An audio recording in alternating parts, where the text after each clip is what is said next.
It's funny.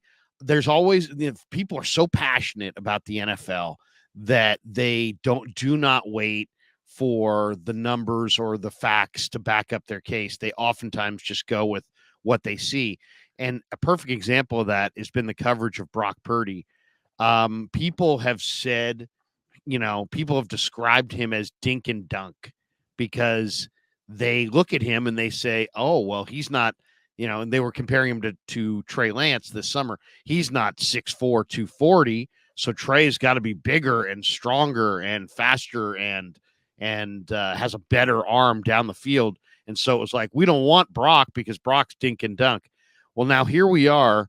Brock Purdy has thrown the ball beyond 20 yards 6 times this year. He's or against Jacksonville, I should say, 6 times in that game beyond 20 yards, and went 6 for 6 with 3 touchdowns and was credited with a couple big time throws on those long passes from PFF.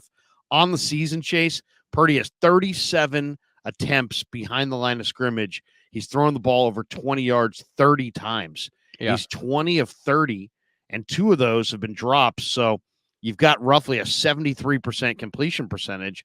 He's also thrown the second most touchdown passes over 20 yards, has the second highest passer rating. And the Niners have the best DVOA offensively by a comfortable margin largely because of this. They're at 66.6%, and the Texans are number 2, despite the fact the Niners have gone against the 6th toughest schedule. I guess it's interesting. So many people look at Brock and say, he's Captain Checkdown.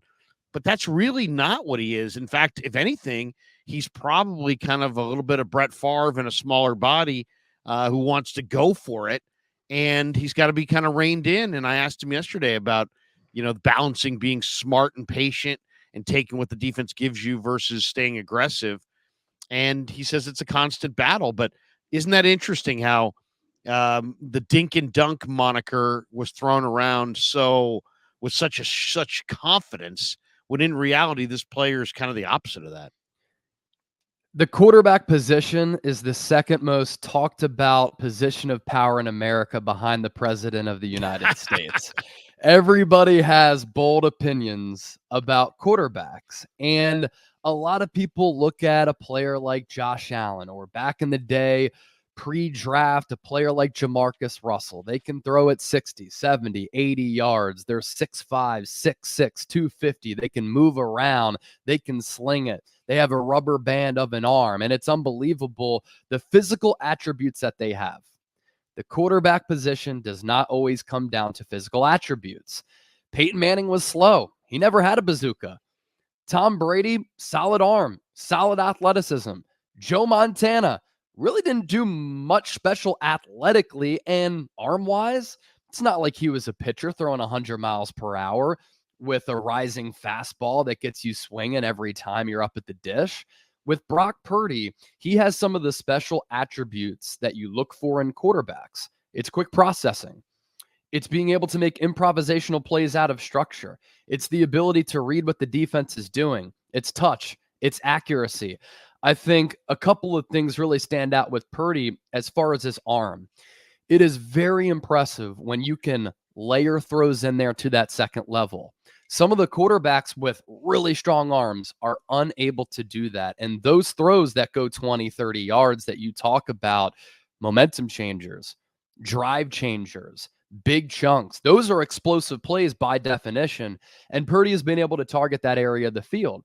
And while he doesn't have height at 6'4", and he might not have a physical profile of some of these ridiculous athletes that we see, Brock Purdy, if you think about like his 10-yard split or his short area quickness and his ability to kind of wheel out of the pocket, which Tony Romo made special back in the day, and make throws downfield like he did to Brandon Ayuk last week. How about the throw to George Kittle? I mean, I know that it was supposed to be a quick hitter, I think, to Ayuk. So because of that, it wasn't a deep drop. But on that 66-yard touchdown, Purdy saw one receiver pumped, and then he saw, Kittle's on a wheel against Devin Lloyd, has a little bit of separation, off platform, off base, not able to really stride and drive the football. flicks it up there, drops it right in the bucket in stride to George Kittle. If a Patrick Mahomes did that, it would take over the entire internet. If Right. Mahomes made the play on the touchdown to Ayuk where he rolls, thought about running, and then just kind of flicks it up there over two defensive backs right to Ayuk at the back of the end zone. Bad decision, great result. If that was Patrick Mahomes, people are going to go crazy. And then lastly, these numbers are wild, and sometimes the numbers don't lie, but when you watch the quick processing and the acceleration of his mind, that's part of the eye test. And then you look at the numbers. Shout out to Coach Yak. He tweeted this out a couple of days ago. Brock Purdy among all quarterbacks. Passer rating 1, QBR 1, yards per attempt 1, adjusted EPA per play number 1, big time throw rate number 5, completion percentage number 7, and then passer rating under pressure. Very important for quarterbacks. Completion percentage under pressure. That's why Tom Brady was so great.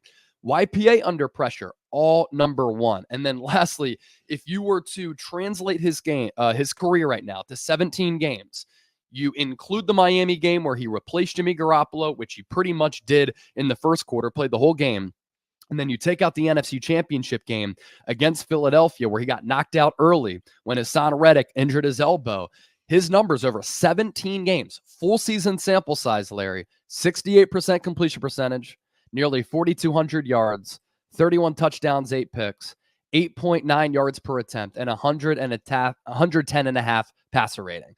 Those numbers, if that was a top 5 pick over the course of their first 17 games, this would be one of the biggest talking points. But because Brock Purdy isn't that sexy athlete with the rocket ship of an arm, that's why people kind of still say, Mr. Irrelevant. He's a product of Kyle Shanahan's system, but he's executing the system nearly flawlessly. And those numbers are ridiculous. Yeah, no, and those passer rating numbers would have been first in the league. And I asked Kittle yesterday in the locker room about that throw. I said, were you surprised he had so much on that throw? And he's like, no. I go, even after you watched it, where he basically didn't get to reset, didn't follow through, was in a muddied pocket, kind of had to kind of contort himself to get it out there. And he's like, no, that's what I expect from Brock. And he put lots on it and he led me to the open spot there. So, yeah, I mean, it is amazing how there's just so many people that are so hesitant. And it's funny. I was on the radio with Mark Willard the other day on 95.7 The Game, and he called it NFL draftism. It's not ageism, it's not racism, it's NFL draftism. I like that.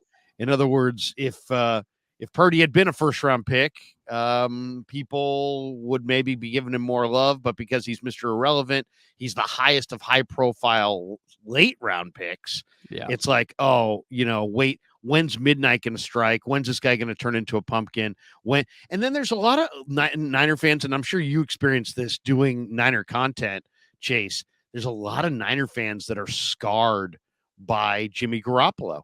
I believe that Jimmy was the guy. He got off to a fast start. I bought his jersey.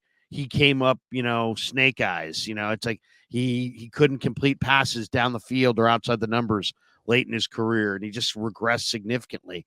And I think there's a lot of people that are just like, I'm not going to believe in Brock Purdy because I believed in Jimmy, and Jimmy wasn't the guy. And that's how narrow their scope is.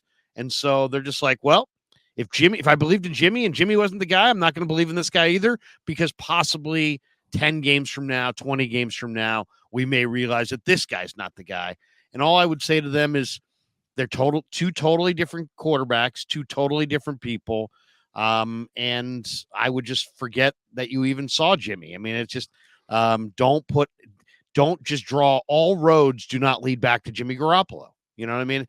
But when you have a limited focus and a limited sample size of quarterbacks you're comparing him to, I can see why people would be like, I got burned on Jimmy. I'm not going to get burned on this. Yeah, no, I see the same thing with a lot of people who interact with me on the show and then online as well. And look, with Jimmy Garoppolo, he comes in, they make the trade, he goes 5-0 down the stretch. They make him the highest paid quarterback in the history of football at the time. Comes back, expectations are high for Kyle Shanahan and the Niners. He injures his knee, he's out. 2019 helps lead them to the Super Bowl. It's actually laughable if you look back at the playoff run. how few times he actually threw the football. And he had some great It moments. was like 9. It was like 9. Yeah, against the It was like Packers, I'm pretty sure. Packers and Vikings, he had like 9 pass attempts in 2 games, and when he had to pass against the Chiefs in the Super Bowl, it was a disaster. Yeah, 2019 season, it was a special season for San Francisco. 2020, he gets hurt. 2021, they draft Trey Lance, and he helps the Niners overcome a 3-5 start. He goes on the road against Dallas, on the road against Aaron Rodgers and the number 1 seeded Green Bay Packers, beats them to put the Niners in the NFC Championship game. And then the following year, last year, he has an opportunity after Lance goes down. He's hurt again. Look, what you can't have from a quarterback is continued injuries, and he was always injured. Did he have some great moments? Did he have some clutch moments? Did at one point people think that he was going to be the guy? Yes. He wasn't the guy. Was still a very solid player for San Francisco. But let me just ask you this to bring Brock Purdy into this conversation, everybody out there. Who would you rather play at the quarterback position right now? Brock Purdy or Jimmy Garoppolo? Brock Purdy has unlocked a completely different element to this Niners offense. They are so much more explosive. Brock Purdy is spraying the ball all over the field, whereas Jimmy Garoppolo used to really just live in between the hashes, in between the numbers.